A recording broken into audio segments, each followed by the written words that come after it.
Hello, it's Craig Thompson, and this is the Stratford Slice. There's a lot of people coming for the shopping, the parks. What we're doing here, what we're building as a community is pretty special and unique and exceptional. You're like, oh, it's going to be small towns. It's not. It is not that. It is like exceptional quality and exceptional people. I'm very excited to rediscover what Ontario has to offer and get it to people in the community through our food.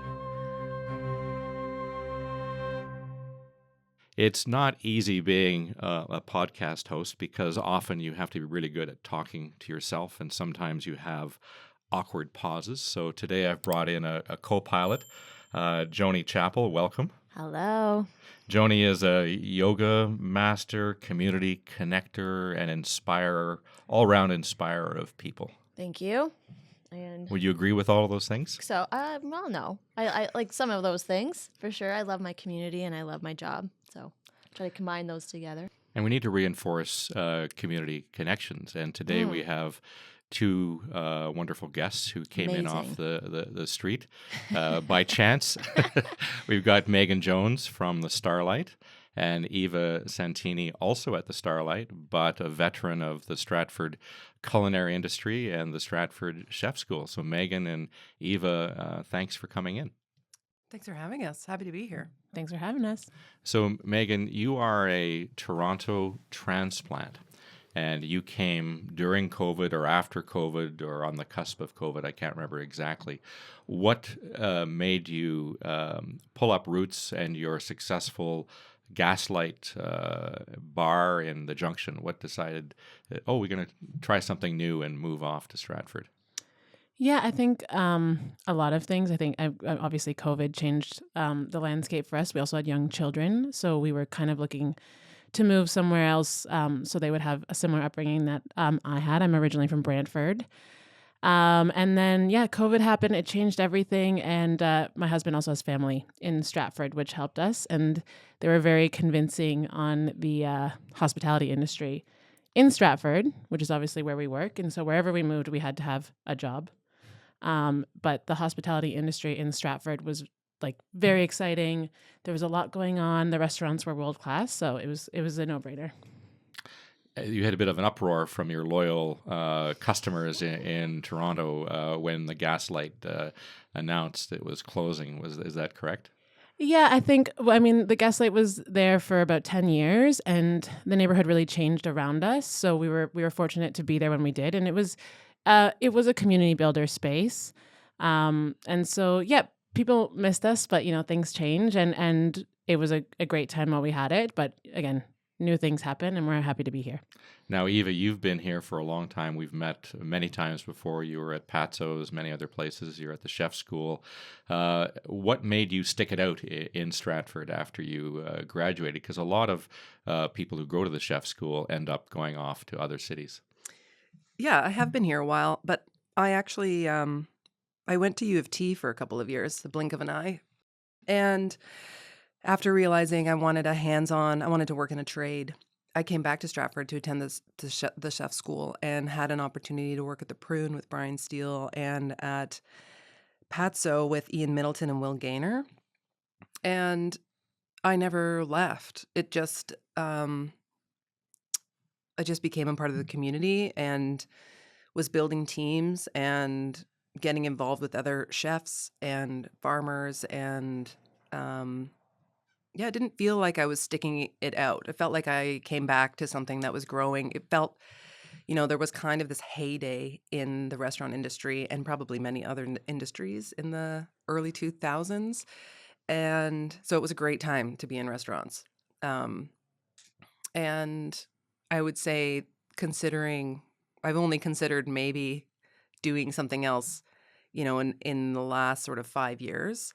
And, working in a restaurant can have its pros and cons, and considering like what other kind of lifestyle might I want. But I have decided to stay in restaurants and stay in Stratford because I think what we're doing here, what we're building as a community is pretty special and unique and exceptional. And I want to be a part of it. From your work at the chef school, what are you seeing with the new students that are coming in? Because it's not quite as people aren't jumping up and down with excitement about the restaurant industry getting into it as they used to? Like, what is the mood, and what are the students sort of coming in with the intention? Are they young first timers, or are they people who are changing their careers? How would you sort of define your classes? So I don't work at the chef school. I attended, and I like to participate however I can with them. But my experience with the chef school is mostly as an employer or as a leader of a team. I am in charge of hiring candidates and apprentices. And what I've noticed is, there's candidates coming from community colleges, Conestoga, Fanshawe, and there's students from Stratford. And I would say overall, there's not much has changed. Some candidates are really enthusiastic and really passionate about cooking. And, in our schools, we're now teaching people how to hold other people accountable. So there's a lot more transparency in the dynamic between in the hierarchy in the kitchen. So, instead of just telling someone to do something, you have to be prepared as a leader to tell them what they need to do and why. So it's made me a better leader, and I'm grateful for it. And then there's candidates who could care less. And I think that has been, that's been the same forever. Yeah. Some in every people, industry. some people really have their fires lit, and they want to learn everything, and they want to soak it up, for sure. Yeah. I think that's awesome. I think if you could tell us a bit more about the chef school in general, like, you think that there are better chefs coming out of there? Would you see a difference between them and, say, community colleges? Is there more opportunity within the school, do you think? Because it is just so niche, and it's like inside a smaller town. This is it. Yeah, I think what the Stratford Chef School offers something that's completely unique and very, very exceptional. And Magda and I had the privilege of doing the guest chef restaurant dinner there last week. And it's been a while since I've stepped foot in the chef school, and seeing what they're doing to just raise that bar of excellence. Like, the slogan of the chef school isn't, this is where you can come get your apprenticeship and then go do your hours out in the community. This is where the best chefs train. Not where average chefs train or mediocre chefs train. It's where the best chefs train. Yeah. And seeing the instructors hold the students accountable to that, and they know what they're getting into. They signed up for this. It's very transparent, and the chef school has 100% employment rate after, and they should be proud of it, because what they're doing is excellent. And I think what they have to offer students is one of a kind. There's more exposure to your instructor. There's smaller class sizes. It's very hands-on. I taught one semester of butchery at Conestoga College, and it's a very far-reaching program, and it's very accessible. But I had a class of 30 students, all cleaning the silver skin off of a pork loin, and I was by myself. Like, there's no way to show each student, this is how this is how you can do it and get it done, or this is the chef school, this is how you can do it and do it the best. So I think what they have to offer is really, really exceptional. And I'd love to see it just continue to grow and thrive and be there as an option for students. And again, young people just out of high school, candidates. There's a lot of second, third career people. Like, it's a very diverse enrollment. Mm-hmm. I think, too, what was interesting for me was the attention the instructors have for each. They genuinely care about each person. They know them. Like, so this is kind of the end of the second term, which was a lot of the students we were meeting and working with. And they know exactly how these people work. Like, they care about each and every one of them. And even when they're talking about placement now for work opportunities, they're matching them with a place that will work and fit where they excel at and all those things. And I didn't have a teacher that did that for me. Oh my God. So I think that in itself is also, like, truly special. That's so special. Just puts them in the right mindset to be excellent. Like, if someone's taking care of you, and, like, not taking care of you, like babying you, obviously, but holding you up and knowing your name. I think even just knowing your name, because the class sizes are small, that goes such a big way. I think in community building at all is like knowing them. For sure. And it's just this really, it's supportive, Mm-hmm. you know, and I think we have this, especially coming from kitchens. I've been working in kitchens since I was 13. And this idea of support, Megan and I have talked about this as we sort of rework what the Starlight's kitchen and food Yeah. program looks like. And for me, I grew up in a system, like I believe in hierarchy, and it, you know, and it looks like this. But Danny Meyer talks about this in his book, Setting the Table, which is, again, well, not again, but before his time. But he had this way of talking about hospitality and restaurants in a way he put into words all the things we knew that make restaurants succeed and special and like this living organism, but he found a way to write about it. Mm. And he talks about tipping that triangle on its head. And it just made it so clairvoyant, like so clear to me that like, yeah, sure, if I'm the top, I'm the leader of this team, my job is to support my chef de cuisine so that they can support their sous chef, Right. and the sous chef supports their cooks. Right. And the cooks, and we all work together to make sure that dishwasher doesn't fall behind in the Right. dish pit. Oh, Like, dishwasher's so important. It's so Oh my important. gosh. Like, but it has to come from the top. Yeah. And it's, you know, it's taken me years of experience to really comprehend that completely. There And was that. sometimes, There was yeah. that time when people looked at the television shows anyway, where had the very militaristic kind of hierarchical thing, and now you're saying it's better to lift people up than to suppress them or to command them. I suppose. Yeah, it doesn't work. Yeah. I mean, it might in the military for sure. People but- burn out. Yeah. Yeah, and they don't like, you want people to grow. Yeah. And I think even as a chef, I'm not hugely competitive. Like recipe sharing, for example, I don't hold back on sharing my recipes, because if someone else, if I give a recipe to another restaurant chef in town and they make something I make and they do better, becomes an opportunity for me 100%. to like, okay, well, you can have that donut. I guess Yeah. I'll work on something else. Like, Because you got ideas to come for days. That's the other thing. Like if you're going to hold on to things, that just means that your ideas are smaller, you Yeah. know? Like So the growth that's collaboration gonna and left. teamwork, really. Mhm. yeah, for sure. And also stepping into roles that I know that you guys have a new business, and like hiring can be hard. Sometimes stepping into roles, if you create a hierarchy, it's hard to step into roles that might be the dishwasher, even though you might be the owner, which might happen sometimes. Oh yeah. Oh, it I happened. cleaned a lot of dishes this summer, which is great. And you know, it's all a learning opportunity too. I think like for me personally, the Gaslight was a much smaller team. We really didn't kind of step into the realm of restaurant. Really, we were definitely more front of house, local neighborhood bar, which taught me a lot about community. But yeah, building these teams. But yeah, no, I'm not above No. any job. And that it No. just, I think for us at the Starlight, like teamwork is everything, collaboration is everything within our own house. But if people need help, we have to help them out. Oh, it's so obvious when you go there. I do go there a lot. I have margaritas occasionally, French fries, and lots of the food. That mini mac. Oh my God. Before we every started day. recording, we were talking about the lack of a third, or what do you call it, a third room or a Third space? third space, a community connection. Because one thing that I think you brought to Stratford, Megan, was not just as much a restaurant or a bar, but a community gathering place. What was your sort of vision when you came to Stratford to open the Starlight, and how did you want it to make it different?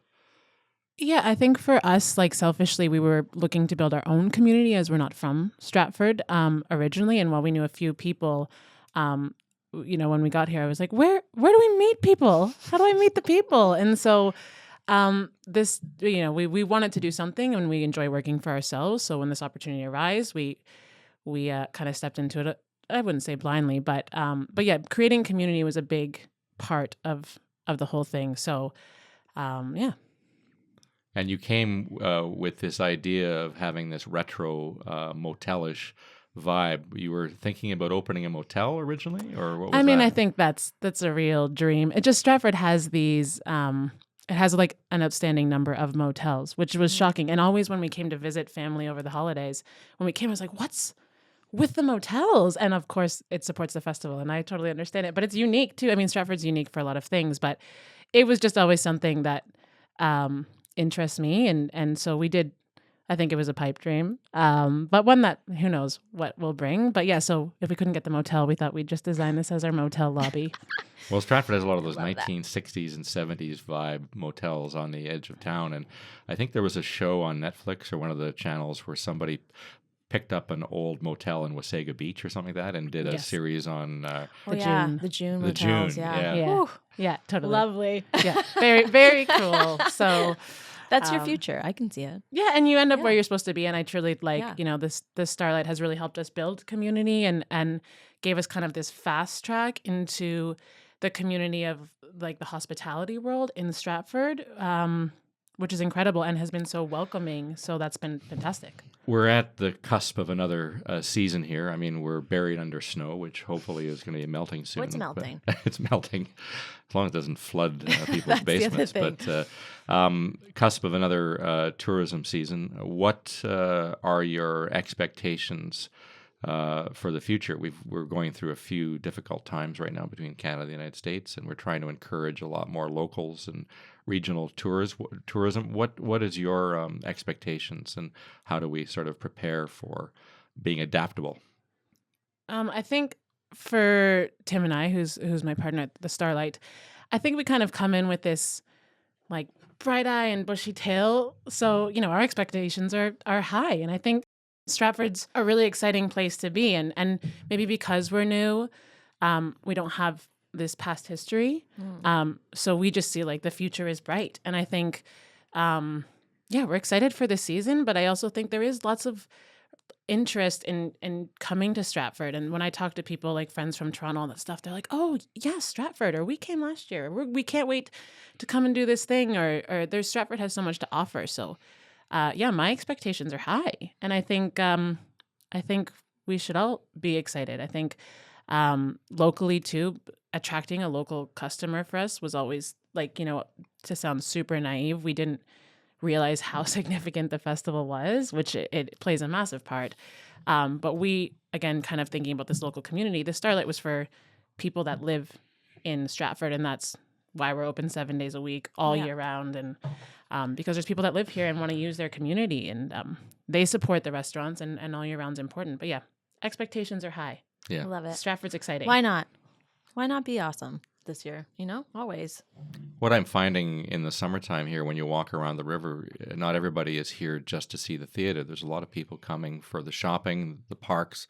Look at the picnics in the park that are taking place, and they're not necessarily just coming for theater, coming to the restaurant. So it looks to me as if Stratford is really diversifying its base of tourism, trying to attract a wider crowd. You don't have to. You can come to Stratford for the day, the weekend. You can do anything you want. Are you noticing that, Eva, in your Absolutely. travels? Yeah, I think you're bang on, and I think it's very clear the landscape is changing of tourism. Stratford Tourism and the BIA, all of these groups are putting great programs in place, good incentives for small businesses to open here, and then. Lights on Stratford is a perfect example of like great. winter programming that I am so thrilled about.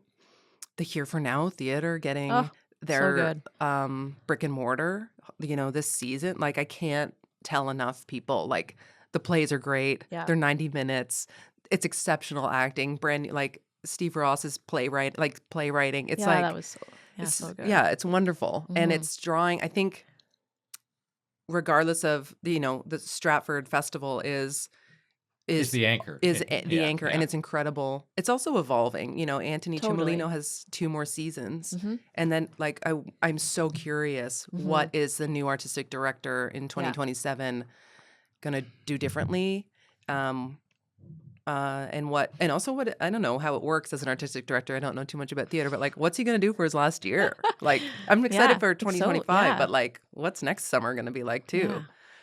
Also, it's a staycation place. It's like I think it's more like not to be, but it's more than the festival, especially for people who live here who are creative, because you're talking to the people who live here, and we're excited to live here because there's other things that go on. You drive an hour and you're at the water, and you eat delicious food, and there's great activities, and there's events all the time. Like people throw, and art here is amazing. Like artists and writers and poets, and documentary filmmakers, for example. And music. Like, it has it all. You Stratford has truly has it all. everything. Yeah, and it does. really, it's more than that. And I think hopefully that's what you start to embrace, especially like podcasts like this. It's like there is more than you thought when you come here. And you're like, oh, damn, this awesome. I want to move here. And that's what we want. We want young people to move here. Like housing, yes, we could get into that conversation.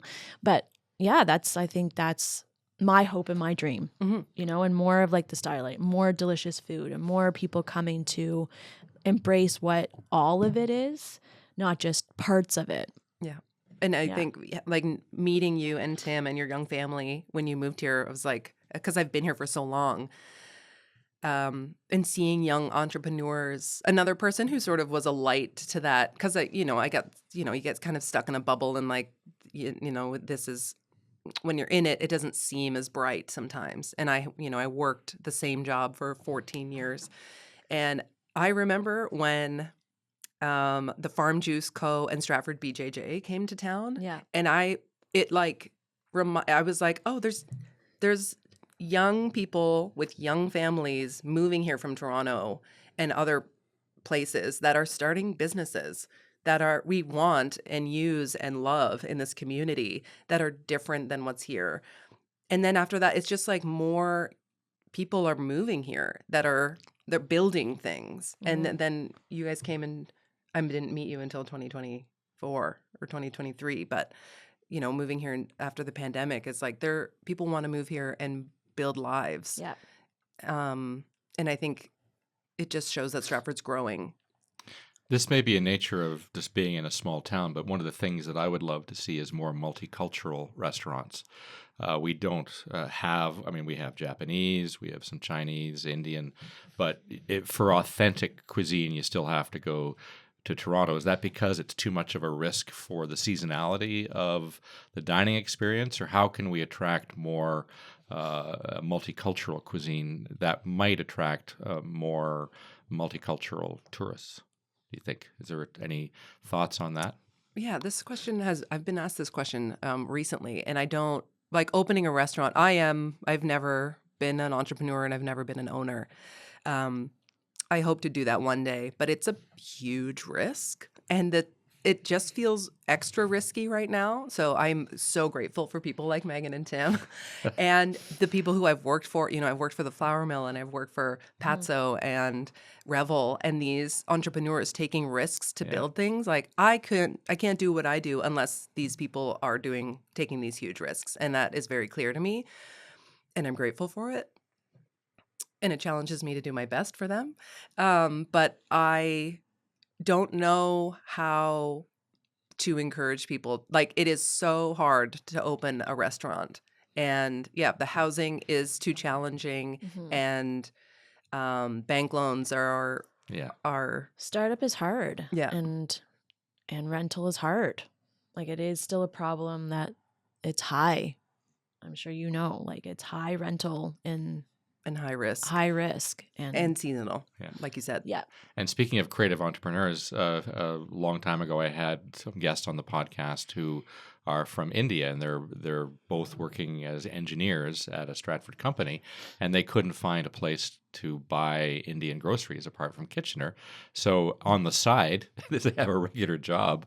They opened that Indian grocery store out by the edge of by Canadian Tire. I love that store. Awesome. And you can do takeout, but it just shows you that people are sort of coming up with their own ideas. Oh, if I don't want to drive to Toronto or Kitchener anymore to buy my groceries, I'll open my own in business. It's those little seeds that are planted that can lead to something else. And we have that Japanese ninja place. The Hungry Ninja. Hungry Yeah. Ninja. She's amazing. So I think too, there's like you're saying, there's definitely things that Stratford still needs, and there's lots of pockets, like you're saying with the Indian grocery store and stuff. Like there's there's pockets, and Stratford embraces it. Like there is still lots of room for all these different little niches to poke their heads in, because Stratford needs more things. So I think it's just kind of getting that messaging out too, and seeing other success stories like this Indian grocery store is a great example. But yeah. And maybe that's you've answered it. I think they needed it and they saw a niche for it. They wanted it, so they made it happen. I think that's sometimes how that can develop. I think that's what happens in cities. It's like they find these pockets and they're like they want to see themselves in the community. And so they make it themselves, which I think it should be that way. I think it should be authentically. Yeah, you can't force it, right? No, you can't force it, and I think it will evolve naturally with when people move here. That's how I hope to see that grow like that. And if like, there's grants and things too that I think Stratford has been quite helpful with us, even just promoting it or letting us know that it's happening. But continuing those programs for small businesses, especially now, are so important. Yeah. And they can kind of help those. Like my Main Street grant is a great one, and that helps a lot of businesses revitalize downtowns and get their foot in the door. So I think those programs too, Stratford helping promote those to newcomers to know that it's there and making those things happen are great. Yeah. And Stratford's definitely like putting the efforts out there to do it.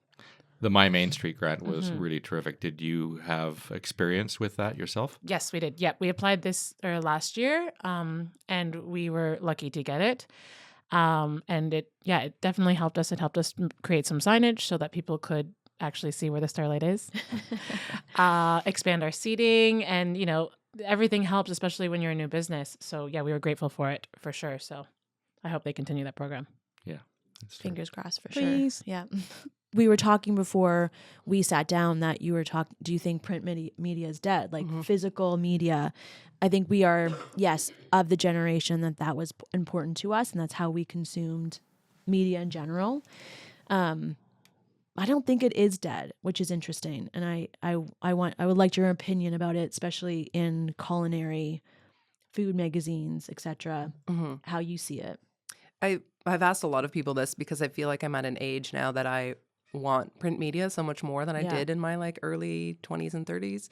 And now I find I'm missing it. However, I think then the people I've talked to are saying like, yes, print media is dead. And I think that is just in the business sense. Like there isn't, it's not financially, no one can run a business on print media. But I think what's happening out of that are these smaller independent sort of publications or Grassroots. Yes. And like so zines or there's a new publication called Serviette that's all food writing coming out of Toronto. And, small bookstores, independent bookstores will have, food magazines, which is what I'm interested in, from all over the world. But yeah, I don't know. I would like to see more food writing, and I'm also really interested in restaurant reviews. I know that's controversial, but oh no, I think that's great. I think reviewers and we used to have in Stratford, it was the Culinary Guide, and it was published every spring. It was a hard copy of beautiful photography, maybe Terry Manzo or someone so skilled, just capturing the restaurant, and you get this 2-page spread. You pay for a 2-page spread, and you can do whatever you want with. You can talk about your chefs, you can talk about your vision, your menu, a little sample, your price.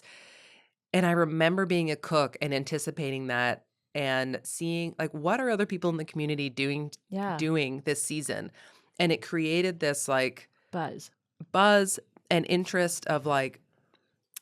Speaking about a third space, it's something I've always wanted with chefs in the community. And we had a bit of it with the Chefs League in like the early 2000s and 10s. And the Culinary Guide was kind of that. It was like, okay, this is our one thing that all of us as industry peers collaborate and work. Like, I mean, you pay for your ad, but we're all in this sort of thing together. And it promotes Stratford as a whole. Totally. And it raises that bar. And I feel like that's the thing with restaurant reviews too, done by professionals. It raises the bar. It holds restaurants accountable to like a standard of some kind. It gives them like almost a validation. Like sometimes you need that. Like I don't think it's a bad thing to hope that you're doing well and someone says that's a 4-star out of 5. Like you look for those things, and Yelp is not that. You know, it's not necessarily like, as me as a customer, what do I know about? I know about some things, but I don't really know about all things. Mm-hmm. And a reviewer, like when Epicurious had their things, or when reviews were reviews, you're like waiting for it. Yeah. And then it would cause a surge for that chef. It would cause almost celebrityism, which is good and bad for sure. But I'm excited. You get excited and the customer gets excited. Mm-hmm. So it's not a bullshit, basically, review. It's not these 3 restaurants that for some reason have an edge on Google, Yelp or whatever. I'm looking forward to it. And I think a lot of people come in Stratford for food. Mm-hmm. Like, yes, the theater, but between that, like they're talking about good, cool stuff happening here. Yeah. This is like, it's not just small town. This is like elevated to like big city. Yeah. I think that's what people forget. That's a really good point. Like there was a time when every newspaper had its own restaurant critic, and now we've given that responsibility to the public, and it's out there. It's dangerous. It's dangerous. Yeah. For and sure. I think I recently took a food writing course because I am very passionate about. Well, I think you should start something. I want someone else to be a food writer for But Stratford. you can be a contributor.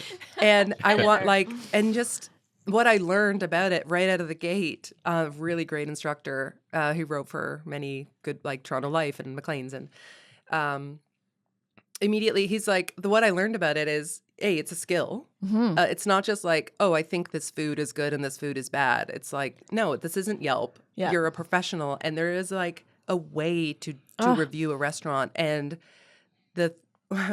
he's right out of the gate. He's like, you always go into a restaurant and expect to love it. Like you go in optimistically. Yeah. And then we had, as one of our projects, so I should give him credit for his wisdom, Chris Natal Smith. We had to write a review of a restaurant. And so I went to a place and was dining and writing this review at the same time. And it isn't, you might think people are mean, but it is, it's really hard to be mean because you don't want to be, and it's not, like when you go in with an open mind and you are criticizing someone's really hard work and a team of people, like it's not as cutthroat as we think it is. Yeah. And it wouldn't be demoralizing to get that, like you might have a bad night and that reviewer might be in there on the wrong night, right? For sure. And so good reviewers, they don't base their experience on one night. So depending on the paper, the caliber of the paper, they go twice, they go 3 times, they go 5 times. They also know, like, they're in this is what they do for work. So they can read, like, oh, this is clearly a brand new server, or I can tell this person is training with someone. Like, they're a lot more insightful. And I was really naive about that. And I was like, oh, I think, I want to have some more food writing in our community, but I'm scared it's just going to be mean and hurtful. But it's not. It's like, and then again, like you were saying, like we used to have a review column or something published. And I think what that does is it pushes the story of that. Yeah. If we're going to tell the story about what is Lovage doing right now? What is their story in the community? And if someone's writing about that and talking about it, it just pushes their story. So it's like, what's your elevator pitch? Like when someone asks me about, say, Lovage or Starlight, it's like, what's my elevator pitch? Like, I love both these places. I love most places that are existing here, but how would I sell it to them? So it's truthful for me, and that when they go there, they have like their expectations, because it's my opinion. Like, my opinion's not fact and my tastes are not fact. And I think when you have someone who is a professional, who's been eating a lot, who knows a lot, and can see that the server is new or they're nervous or then you put that into account, and then a person has the expectations of what the place is going to be. It's probably a good idea to get that. some outsiders, like 3 to 5 people, to come in and do kind of almost like opinion pieces where you pros and cons, like good things and bad things about a restaurant. They can leave town afterwards, so they don't have to justify what they said. But less of a critique, but more of a review and a story about what makes that restaurant tick. And what makes I guess we should ask Megan, because you would be like how on would you the feel grill about that? of that. Has Starlight had those experiences? Yes, definitely, and they've helped for sure. We're very fortunate and very surprised, but we're included in the En Route magazine's like top new restaurant list, which is still like alive and thriving, and people were very excited about it. And even like for me, I was like, oh wow, this is making an impact to our business, which is great. And also then it drives you to be better, and that's why we're expanding our food program and things like that, because you're like, oh, people want this, and we can do this. So yeah, and also there's lots of like local Stratford publications, like the newspaper, radio, all that stuff helps. So yeah, it's got to keep going. Yeah. And good or bad. And if someone critiques you, like there's always room for improvement too. So if someone's doing an honest and again, like is a professional in this field and says like, hey, we've got to get your standard up, or these are ways you can do it, then, I think I would be someone who'd be like, okay, that we've got to work harder on that thing. Fix it, get it back. And I think Danny Myers does talk about these kind of experiences he had in his book, but and then bring them back and be like, look what we did. Mm-hmm. Yeah, we did that. I think that's the win. And in a town like Stratford, I think there's lots of opportunity to continue to rise, and we all grow because of things like that. Yva, based on your experience, there's been a lot of trends over the last 10, 15 years in buy local. So when you were designing menus for your past restaurants and for the Starlight, where does that slip into your consciousness about, we need to make sure we get as much from our local region as possible? I am very excited to work with local producers back at the Starlight. I think for the flour mill was a really big part of reminding me how important that is. They have a non-negotiable on a lot of their they like just so good. They're they use a lot of organic products, and working on that team and seeing their relentlessness on like the standard of the quality of the food that they buy. No sacrifices. Yeah. And I think as a leader in other positions, other things become a priority, and I lost track of that one for myself. So I feel like I'm a little bit out of the loop. And I personally just also have different priorities in my life. And right when I finished chef school, very passionate, very involved with slow food, getting chefs together, going to farms and meeting producers. And, life got busy and got in the way, and I slowed down on that. But I realize how important it is for my peace of mind, and also the opportunity to work with a small business and like just use the best products we can. And we also live in a mecca of products, animal products and vegetables and fruits, and like I'm very excited to rediscover what Ontario has to offer and get it to people in the community through our food.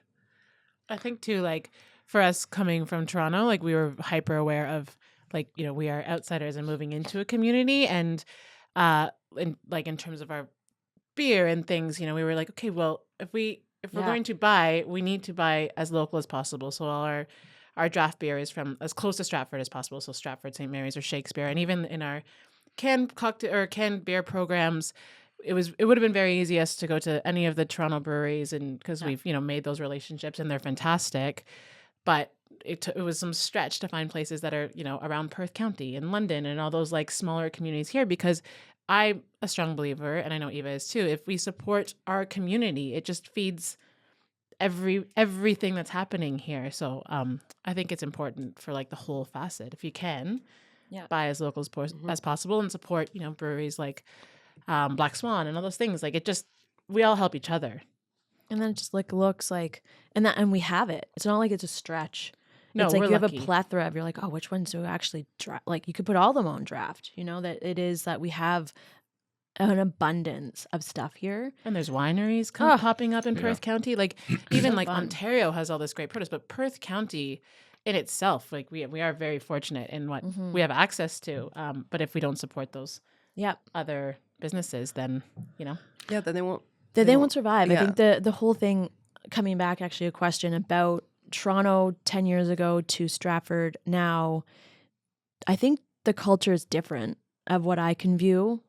It's Toronto. not shoulder. It's like from anywhere. It's not shoulder to shoulder bar room anymore. And do you see that there's been like a sway in like maybe non-alcoholic drinks or less drinking? How does the time look different as a bar?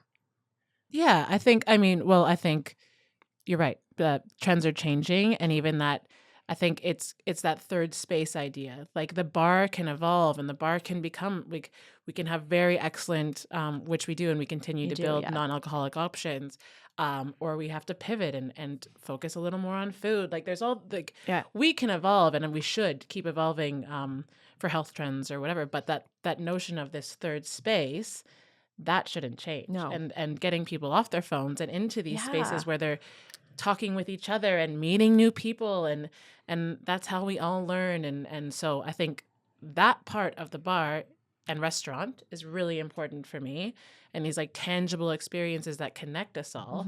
So drinking patterns can change and eating patterns can change, but if like what the core responsibility for me is community, supporting our local community, and I think those third spaces don't have to change. I was in Denmark last year, and I went to a party at a bar, and at the front they had a case where you put your phone in. You could charge it, but it was mandatory that you had to put your phone in there and not touch your phone for. Of course they did. We should do that here. Get one of those cases and put it. Or you at could the do door. like it would be fun to do kind of like a night like that or something. Do you Yeah, like because I 100%. know so, and some people it's a comfort thing, and I think accessibility of a space is important, and all people, like some people don't want to talk with other people, and that's okay too. But I think that would be fun for a night.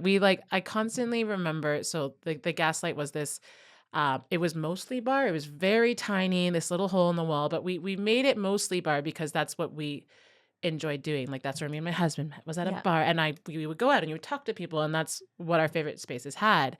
And there was like a shift, like a visible shift where people stopped sitting at the bar because they didn't want to interact, and their phones became so much more important because we kind of opened on this like cusp of it, and so it became our job to like introduce people and make people feel safe. Like people would come and they'd be like, oh gosh, someone would like try to talk to them who we knew, and they're great, but they're like, oh, and then we had to be like, hey, this is this is Bob and he's wonderful, and they're like, oh, it's okay to talk to this stranger, and they would get on, and sometimes they'd be lifelong friends or whatever. So there's a shift.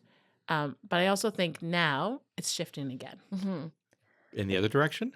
I think people want to be back there. They're missing that. They're becoming trusting again. And I see that here at the Starlight, where people come in and they sit at the bar and they do talk with each other, or, we have a karaoke night or something, and people like are interacting with each other again, and they want to do that, which is great. I travel a lot on business on my own quite often, going to conferences, and I always make a point of, if I'm going to have breakfast or if I'm going to have a drink, I don't drink very much, but go into the bar and sit there, because not only will you interact with the bartender, but you might be sitting beside somebody and you strike up a conversation. And I've learned so many interesting things just by doing that, and it's really rewarding. When you go to a strange place, you need to feel some sort of connection.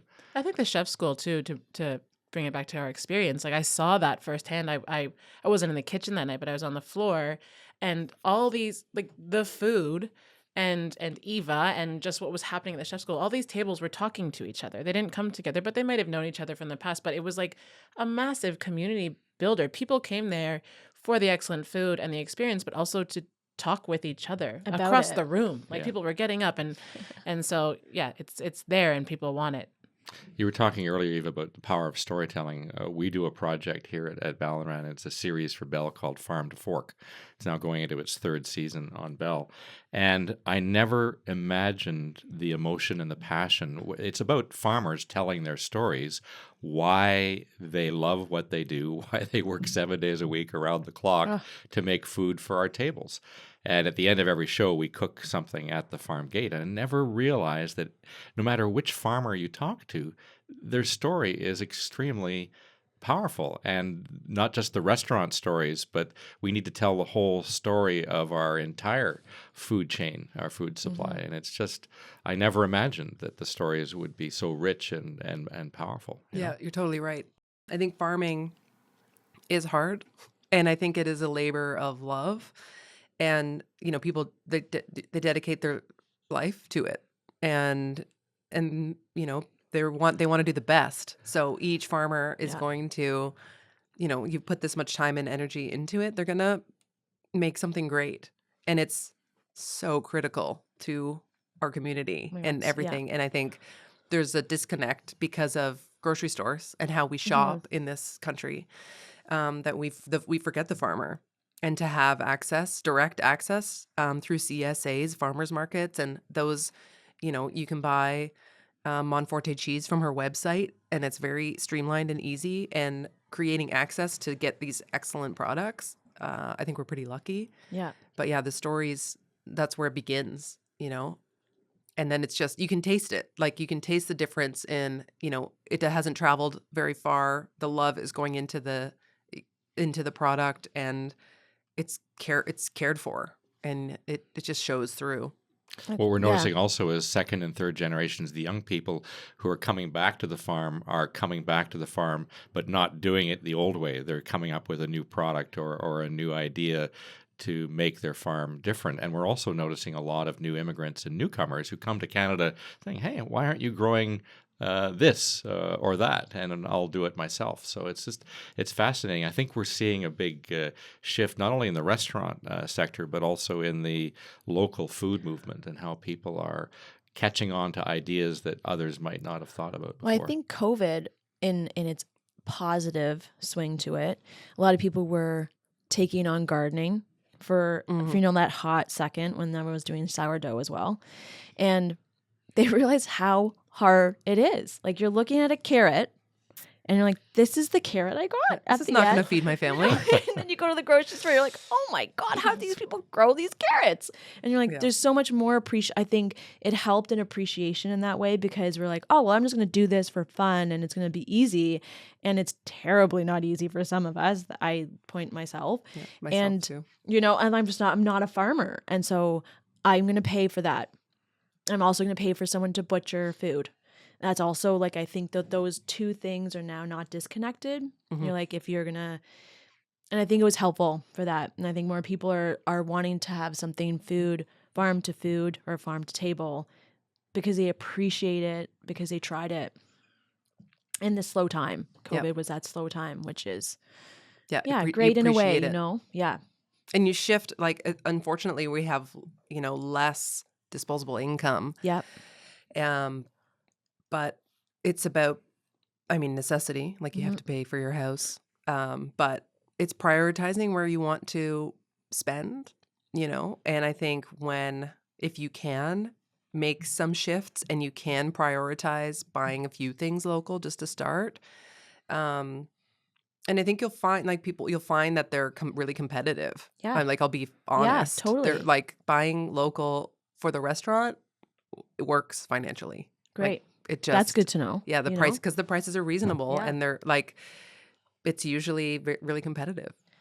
And the local, we have a community center where we can all shop, and that's not open. Like, everyone thinks it's not open to them, but it is. It's this amazing place on Monday and Friday where you can buy local produce at such a reasonable idea. And there's bougie stuff there. You can buy hummus and amazing chocolate in it. It's like comparable wholesale price, and so it's for everyone. So there is ways for our budgets on all spectrum. It doesn't matter where you are on the spectrum of how much you're making, you can make delicious food. And I think there's opportunities there, that's amazing. And that's in our town too. Then we have the Sunday market. And the Sunday market. Stratford. And the Saturday market at the Rotary Center is full of local people. Yeah, I think just brings it back, as maybe an outsider not from Stratford. These are the amazing things about yeah. our community, this direct access we have to all these amazing local products. Like we're very lucky, but it needs to be supported. It needs to be supported or it's not going to be there. I think that's the tricky part. It's like, go and do these things. Because if you don't go and do these things, which Claire and I have said since we moved here, it's like, if I don't go support these places, they won't be there. And so that's just how we live our lives. That's how we build community. So if you ask me, well, how am I a community builder? I'm like, I go and I know. You show up. Yeah, you guys and are I show up. And if you showing up is, maybe you don't have a lot of money, but you can show up to things. I know that for sure. And I've done that. Like I can show up to this thing and I can budget where I'm going to do this. And if this is important to me, then I'm going to save and go and do that. Yep. Yeah. That's, Yeah, I've seen you do that very actively. No, it's and awesome. we're grateful. Everyone like thank you for You are a being community I'm connector. so grateful that there's places to go that they're just, because I came from Toronto too, and you think that you move to a small town, you're like, oh, it's going to be a small town. It's not. It is not that. It is like exceptional quality and exceptional people, and there is no sacrifice, as you said. Like there's businesses here don't sacrifice, and that's just that's a testament on them. Yeah, and we're lucky. Well, you're all busy people, and you have to get back to your day jobs. Why don't we wrap this up by talking about your favorite dishes, your favorite food? So, Yva, what is your favorite dish that you cook for yourself? Oh, I'm a terrible home cook. I hate it. I was talking to my mom about this last night. She's like, I know, I've been cooking for 50 years. It's such trash. I'm a professional cook. So professionally, I'd have to say like pasta. Like making handmade pasta. I think I did it so long and having the support at Pazzo. They were behind me all the way and it was a tremendous opportunity to hone that skill. And I just fell in love with it. Yeah, pasta. Megan. I am not a professional cook. So yeah, I'm like very much like a recipe follower. Like I like opening up this beautiful book and being like, but I can't just like throw things in a pot and it always comes out crap. So, Tim makes a really great bolognese sauce that feeds our whole family and gets all those like good veg in. So I'll give him award-winning praise for that. And I learned, because Tim's British, and I learned how to make Yorkshire pudding from his Whoa. mom. And I got a great trick, so I'm really good at that. That's great. Oh, it's now my turn. I'm really good at yogurt and granola, and I buy it from the shop. You stir it with a and spoon. I stir it with this. Spoons are my favorite, and bowls are my favorite. Amazing. And I can cook, but I find it really hard when you're cooking for yourself. So Yeah, me I too. do partake at all of the places in Stratford. We appreciate it. Thank you. Well, my favorite dish is fried rice with whatever ingredients I've got in the fridge, and either a black bean sauce or a hoisin sauce or a teriyaki sauce. So just throw it into the wok and see it's it's a lazy man's dish, but it's something you can put together really, really quickly. That's good. So Yeah. Bring back the Sounds good. stir fry. Yeah. it's bring back almost the stir fry. lunchtime, so we're getting. Yeah. We'll have your yogurt for Granola dessert. and yogurt. That's going to be an easy. Done.